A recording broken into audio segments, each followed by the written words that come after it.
minutes late, guys. We're recruiting right now. But I want to congratulate the baseball team and one of the best games I've ever watched, and Coach Van Horn and the fellas and his staff, and I wish them the best at North Carolina. But it was just something I think we're all about. The toughness and the grit of the team was unbelievable. That's about it. So if you guys want to ask me some questions, it's good to see you. It's been a while. All right, raise your hand if you've got a question, or let me know in the chat. Trey, you want to get it started? Hey, Coach. Hey, Trey. Hey, I wanted to talk to you about your contract a little bit. Obviously, all that's out and stuff. A lot of incentives in there, and if you were to get fired, I guess if you win a lot and they fired you, you get 75%, but not as much if you didn't have a winning percentage. What do you think about the structure of it and everything now that everything's out? A lot of it, Trey, went back to my original contract. The number of wins changed from 6, 7, 8 to 7, 8, 9 was a change in there, which we certainly understand.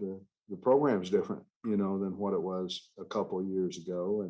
And I thought, in contracts, Trey, really, we all want to be treated fair. That's it. It's not, and sometimes the eye of the beholder is not unrealistic. And in this case, maybe I was. I don't have any idea. But I was very, very pleased and happy with the contract and the incentives in it. If I want to get paid more money, we need to win football games. And if we don't, then it goes down to 50% in the buyout if they happen to fire me and things of that nature. If we have a losing record, and so I thought it was fair for both. And I was very cautious that I wanted it to be fair for the university as well. I think it put me about 9th in the SEC, and I've only been a head coach for 2 years. And I think to me, it was fair. I was ecstatic to get it. And I thought Jimmy Sexton did a wonderful job with his communication through myself. And you'd have to ask Hunter, but I think they have a really good relationship from this contract. And I'm pleased that this will be my last coaching job. And the non-compete in the SEC is basically stating that stability. And that's what I wanted. I want to be able to use it in recruiting, and we certainly have as recently as 5 minutes ago. Since the spring has been over, Dorian Gerald announced that he plans to come back to Arkansas. What does that look like in terms of the 85 scholarship total for his waiver process? Because this will be his 7th year out of high school, and how it all unfolded. Yeah, great question. There were several things that went through with Dorian. Obviously, before the 85, before the number was 25 plus 7, then it went to 85. Well, we didn't have a scholarship, nor did I believe that Dorian would get cleared to participate either by the 7th year or by physically. He received both of those late, about a day or two after the 85 came out. We had an available scholarship. I called him and asked him if he'd like to come back because I believe he can help the football team when healthy.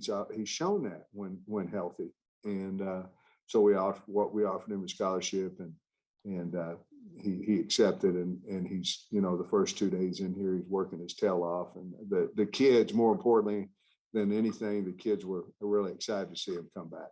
So you are at 85 right now. We're at 84. 84. Okay. Yeah. We're at 84.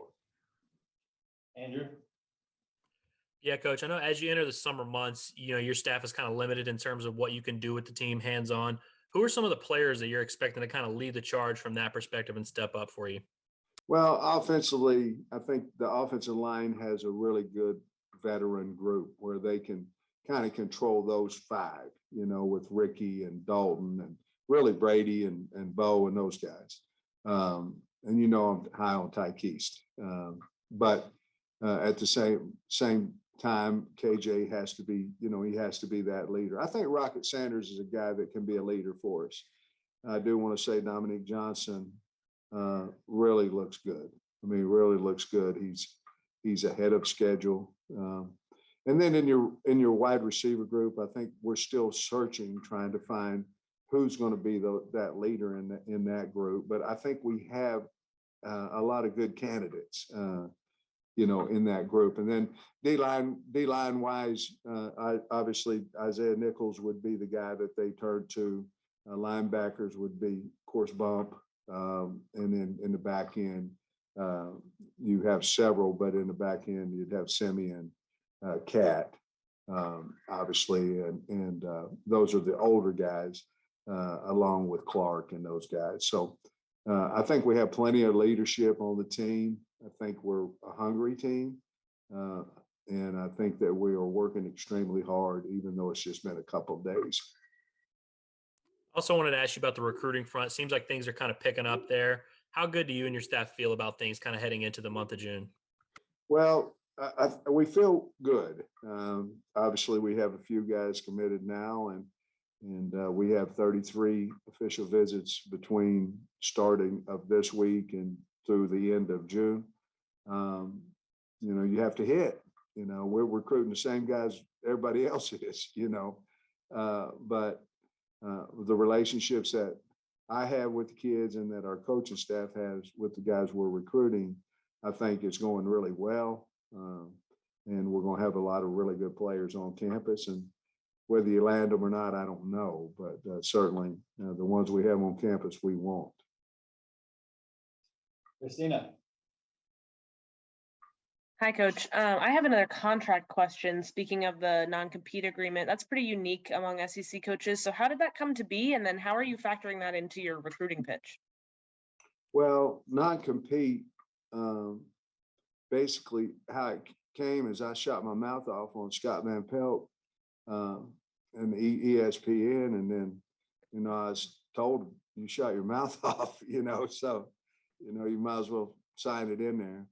Then once I got to thinking about it, I thought, you know what, this could help us in recruiting because, again, we're one of eight programs of 130 that have the two coordinators and the head coach coming back for year 3. So, portal's been around a long time for football coaches.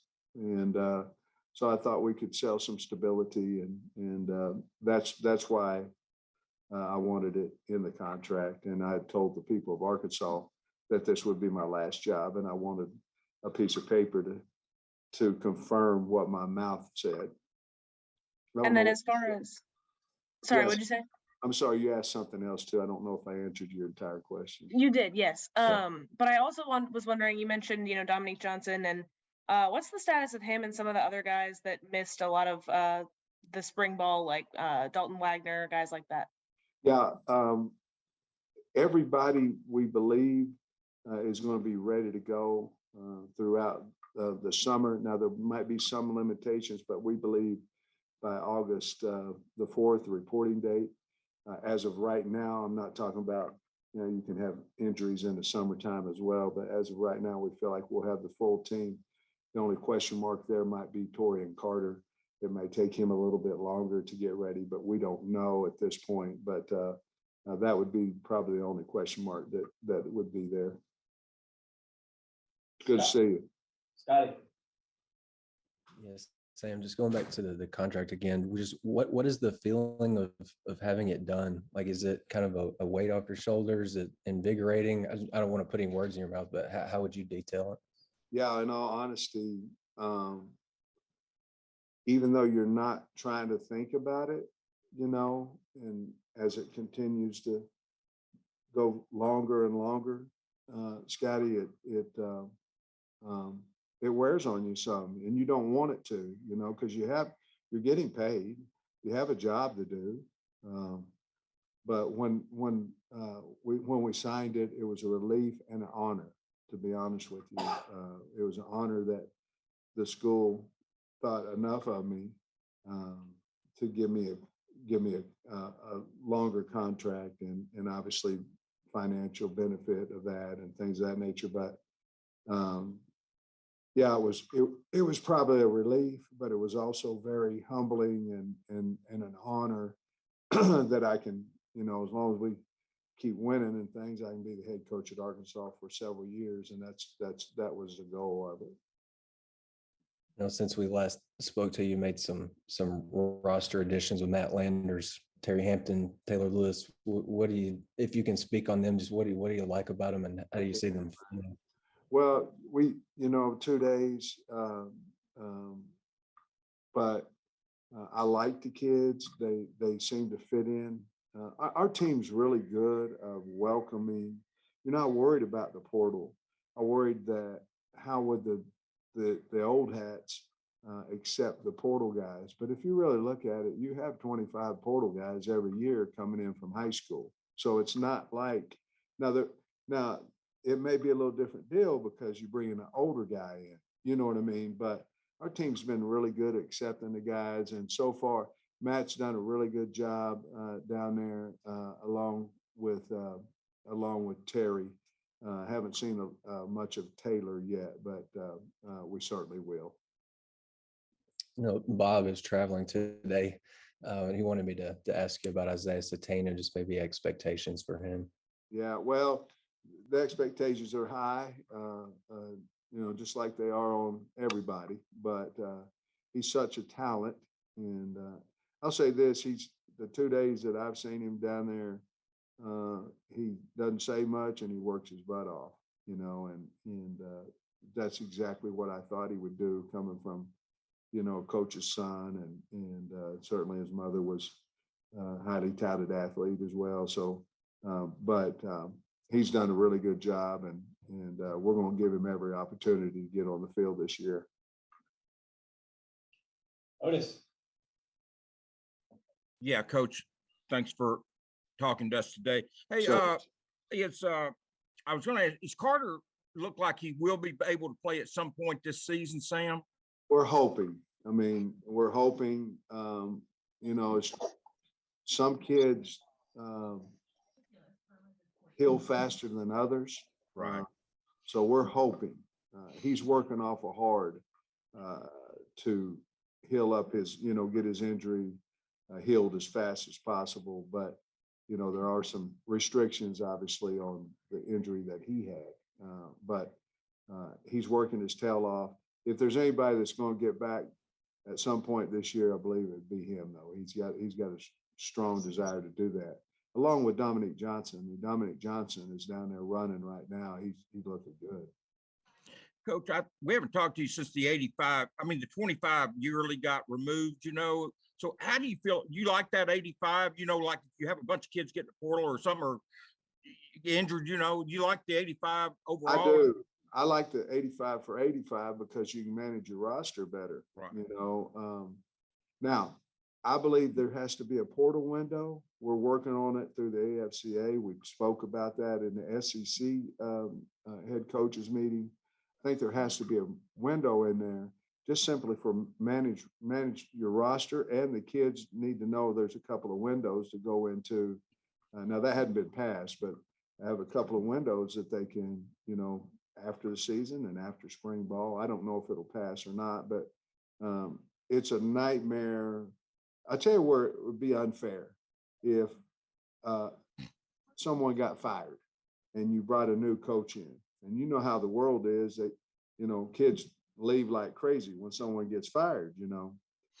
It would be impossible without the 85 for 85 to get your roster. You'd be playing at 65 and 70, which would be very unfair. I went through it 2 years ago, but we didn't have a whole lot of kids leave. But I'm 100% for the 85.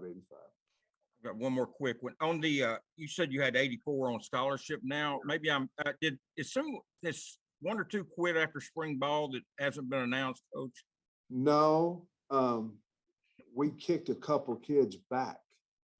Is where, because you guys might be putting numbers together and it might look at 86. We had 2 we could fall back to last semester.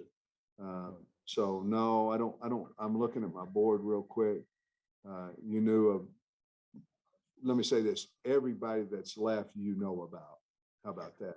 And but we kicked a couple of back because our numbers with the numbers would dictate that we could. Coach, appreciate your time, man. Thank you. Coach Shat? Hey, Coach, Hunter told me last week that you actually signed the contract down there, got finished down there. What was that celebration like in the place you guys went? Man, it's unbelievable. I mean, I'm so fortunate, you know, I mean, I really am, and so honored. I mean, I am. But we were at a get together Tuesday, I believe. Yeah, Tuesday night, and Hunter had the contract, and we went up to his room and signed it. And then the university took all kinds of, you know, the faculty rep and you know, the administration and Muss and Coach Neighbors, and of course Van Horn was working, and we all went to dinner. But it was a wonderful night for not only myself but for Jamie as well, and it was really cool that we got to celebrate that night together, and just a privilege and honor to be the head coach at Arkansas, and that's how I felt.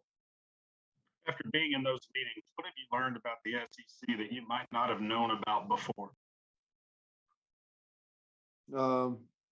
That's a good question. You know, we can sit in that meeting and be grown men, and all 14 head coaches are for the kids. They're all about what's best for the sport, first about the kids and what's best for the sport. We had really good dialogue. There's a lot of brilliant guys in that room. You know, I was fortunate enough to sit next to Coach Saban and Coach Harsin. You know, they put us in alphabetical order, and a lot of good things coming out of that meeting from everybody. I was a little, you know, I'm on the board of the AFCA, and so some of the questions, you know, they would ask me, what's the AFCA, you know, what are they thinking about, you know, because that's everybody, all divisions, high school, everybody. And so I felt, you know, a little important in the room. I don't know if I was or not, but I tried to just sit there and not say a whole lot. But, you know, I got asked a few questions. I tried to listen and learn. But to answer your question, I think there's a lot of really fine football coaches in the SEC that care about the kids and care about the sport. And that's what I learned the most about. Thanks. Ray Biddy, wrap us up. Yeah, Coach, I was curious about I don't know what you call it, the 8-week conditioning cycle. What do you call it? Cycle? What do you call it? 8-week summer conditioning. Okay. Your first couple of years when you got here, it seemed like it was always like, we got to get bigger. We got to get bigger. You're pretty big now. I'm curious what the focus is right now. Well, just getting it in shape, and we're focusing on the mind. You know, your mind, you can do about whatever your mind will let you, you know, and that's something that we're really concentrating on that this summer. We're working on our ball skills. I think a lot of us were letting the weight room do their thing, which they're outstanding. And then in our meetings and stuff, we're trying to teach the game more. We're trying to teach the technique. We're trying to teach the game, and we're working on our ball skills. You know, if we have an opportunity to have the ball underneath our arm, we want to make sure we keep it there. And certainly, if we have an opportunity to pick a pass or catch one, that we don't want drops. So a 5-minute period of today actually is going to be about ball skills. We're trying to teach the young guys. We think we have some talented kids that still came in, and we certainly have to get a look at those guys. And we can see them a little bit more this summer with the new rule tray. Instead of walking out of there and they have to do things on their own, we've got 23 minutes a day with them. I mean, excuse me, every other or Tuesday, Thursday, 2 hours a week total. And it's summer camp time. Yeah. How important are camps, and how has that changed? So, I mean, it seems like you used to fill up a roster with guys that came to your camp, but it seems like it's changed a lot over the years. It really has. You know, first of all, you're coming off of spring where you just saw the guys. You know, certainly hope you saw the right ones, and then you come in. I do believe the calendar is a little bit longer. You know, now it seems to be. I don't know if that's just because I'm a head coach or what, but you know, you can have a guy on campus on an official visit forever. right now, not the length of 48 hours, but, we had them in May, had them in June, used to, couldn't have a guy in May. So camp wise, I think we all are identifying younger, 23s, 24, or excuse me, 24s, 25s, 26s. And I think that's really what camp is about right now is they're all about recruiting. And I think now it's about identifying the guys in the 24, 25, 26 class, where in the past it was, is he good enough for us now, type deal. Well, we've already seen him. So we pretty much have a pretty good idea with it, obviously with the internet and everything else, you can see them a lot more. You get every tape on every game. You still want to work them out, but the kids don't, there's not a whole lot of working out. If I've got 20 offers, it's hard, it's hard to get the young man to work out nowadays, so that's changed. But I think the answer to your question is just a lot younger. You're trying to find younger guys than used to.